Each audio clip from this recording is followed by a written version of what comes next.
All right, the president just saying that the North Carolina special election is not a referendum about him. What do my guests think about that? Democratic strategist Kevin Chavez joins us. We've also got Independent Women's Forum Patrice Onwuka and the Federalist Emily Jashinsky.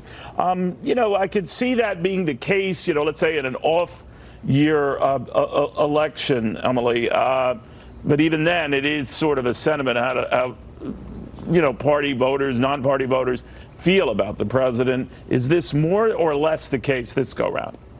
Well, yeah, I think what you're seeing in this race is a dynamic that's going to be replicated in districts around the country where you have rural voters who are very favorable to the president make up his base. And then you have some of the suburban voters who may not be part of the Republican base, the Trump base, but could vote Republican and are undecided on the president. And what you just heard from Scott Walker and what you heard from Bishop in your interview with him on Saturday is very important, because what Republicans are trying to do is set a binary so that you have a Republican candidate and you have a Democrat that they're able to depict as a socialist, as someone who's on the hard left, to use Bishop's words himself. And that, I just reported this last week from RNC Chairwoman Ronna McDaniel, is what resonates particularly with suburban women and helping Republicans come back to the Trump side or come back to vote for a Republican candidate, is when Republicans are able to have that binary where they depict the Democrat as hard left. That is what you should expect from Donald Trump at the rally tonight. Well, you need to focus on a singular candidate. I get that. We have still many who are in the race to challenge him. But Kevin Chavez, I'm beginning to wonder when, to a man or woman, they're all espousing, we're getting rid of the president's tax cuts, these gifts to the wealthy, that invariably means you're going to raise taxes.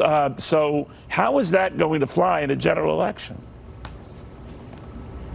Well, I think you're going to see people really go back to the issues that are most important to them. And we know that's always the economy in a presidential race. And the economy has been strong, but it has started to slow up a little bit. And there are some signs that portend maybe a potential recession.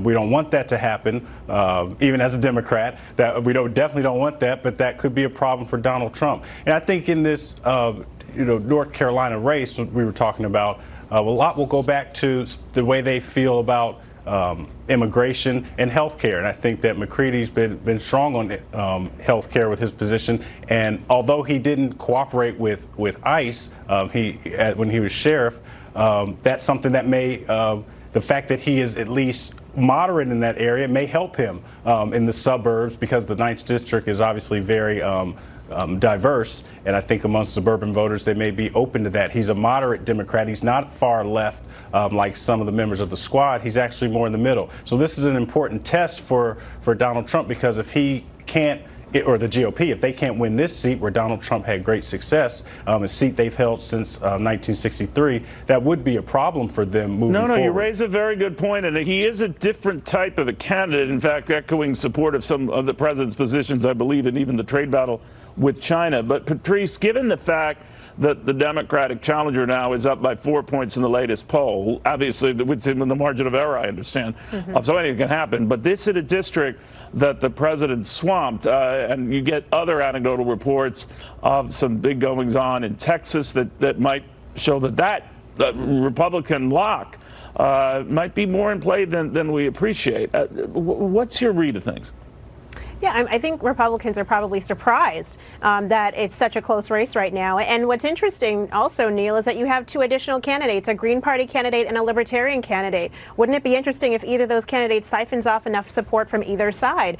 So, we'll see what happens there. But the Democratic candidate here, he's a veteran. This is someone who's running as a moderate. He's trying his best to run from AOC and the squad in Washington because he doesn't want to be connected to the far left. And that's a problem that Democrats nationwide are going to face, which is that all this time the attention has been focused on AOC, and Democrats who have been elected have not done anything. They haven't proven there's a reason why they should retain the House. And so making that case for 2020 why they should continue to keep the House and even retain or even grab the Senate is going to be a hard case to make. Well, Emily, looking at that, then you could make the argument the economy, even though I think some of these recessionary arguments are a bit overplayed here, but it's slowing from the blistering pace. It's still an enviable pace to the rest of the world. And I'm wondering if that is an issue for the president. I mean, I think it depends on how much it eventually slows down. I also think it's important in this particular race to zoom into the local level and acknowledge that this is happening in the shadow of an electoral scandal, frankly, that hurts Republicans. And so while we're trying to figure out how a district that was won by double digits by Donald Trump only 3 years ago is now, has the Democratic candidate up by 4 points in the latest poll, I think that's also very important to this. But to the question of the economy, it's just so hard to predict what's going to happen. But I think, when you are looking at 3 years of, as you just said, blistering pace, I actually think that still helps Republicans because they've seen voters have seen favorable results. Very good. Well, It's always good to be in a position where the economy is still has pluses in front of it than minuses. So, guys, we'll watch it closely. Yes. I apologize for breaking in.